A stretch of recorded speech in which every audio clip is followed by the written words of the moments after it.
Get ready for dictation. Start.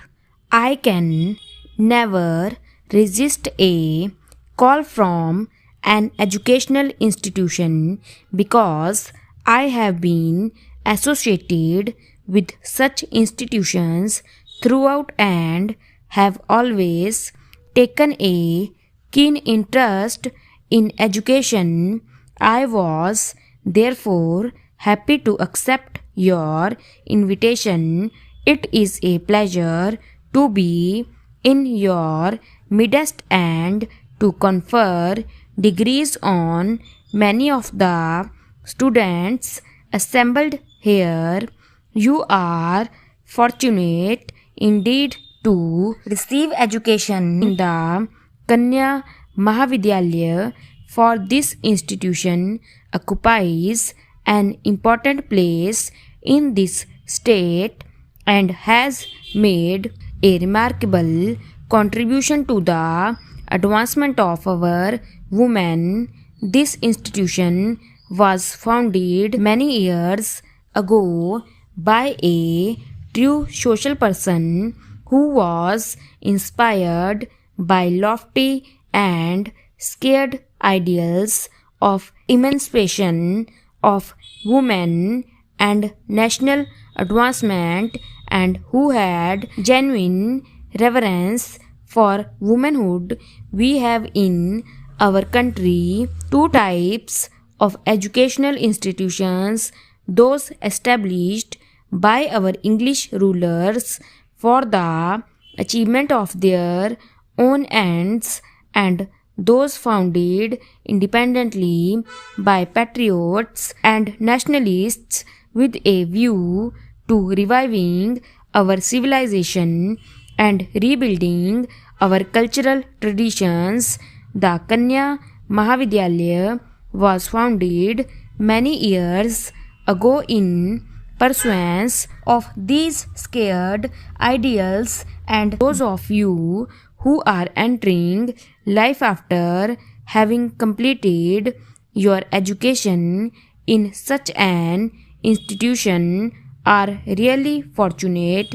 You have obtained this higher degree, of course, but to have done so from this institution should also be a treasure of your life which must add to your laurels. Those of you who have received their degrees are now stepping out of the limited sphere of the Gurukul into the vast arena of life, arena of activity and struggle. You have on your shoulders heavy responsibilities, but I am confident that your experience and education will enable you to bear them with grace. So far you were students, now you will lead a practical life,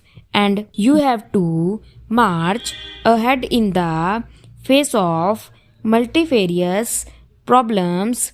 I hope the education you have received here will give you strength and energy to face them as responsible citizens of an independent country. But for that, you should have a clear picture of what you are going to do in life. I believe you all know that women occupied a position of great importance and dignity in ancient India, that they played an enviable role in domestic and social life and made a splendid contribution to an all-round development of society by virtue of their ingenuity, intellect, and sacrifice. I am saying all this is bring home to you that the woman is an incarnation of divinity, a sustainer, a creative energy which conduces to the growth and welfare of human society by virtue of this creative power, you can work in and outside the home for an all-round progress of society. Thus, your responsibility is commensurate with your power. I attach great importance to the education of girls for these and similar reasons. However noble be our ideals and whatever system of government we establish, however liberal and equitable be our economic and social philosophy, we cannot bring lasting peace and prosperity to our country unless the physical and mental makeup of our coming generation has sound foundation. I therefore hold that women can play a much more vital role in the home than in the factory or in the office. This, however, does not mean that I want them to be confined with the four walls of the house. Along with their domestic life, they can and should participate successfully in various social activities to which they are naturally and equally entitled. But real freedom and liberty only mean that the woman employs all her faculties not only for her individual development but also for the total development of the society, leading ultimately to the welfare of humanity at large, wherein it included her individual self also. According to the ancient traditions and lofty ideals of Indian womanhood, you have not only to educate yourself but also to progress thereafter in all directions as the companions of men after freedom. Now you have also to play your part in the work of national reconstruction.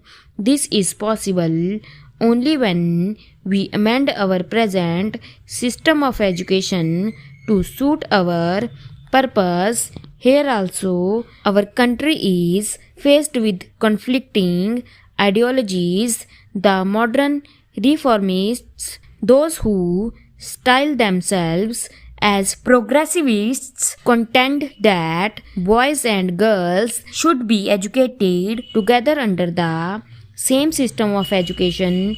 They told that the woman should be treated on a basis of equality, not only in the domain of education but in all fields and walks of life, that she should have complete social freedom and should be able to participate in all activities and occupations as an equal partner of men. These people want that the system of education should also be modeled accordingly. Diametrically opposed is the view of the orthodox camp. Thus, we have today conflicting ideologies regarding the education of women. We have naturally to consider carefully which of these two will suit us better and help in the advancement of our culture and civilization. At this time, stop.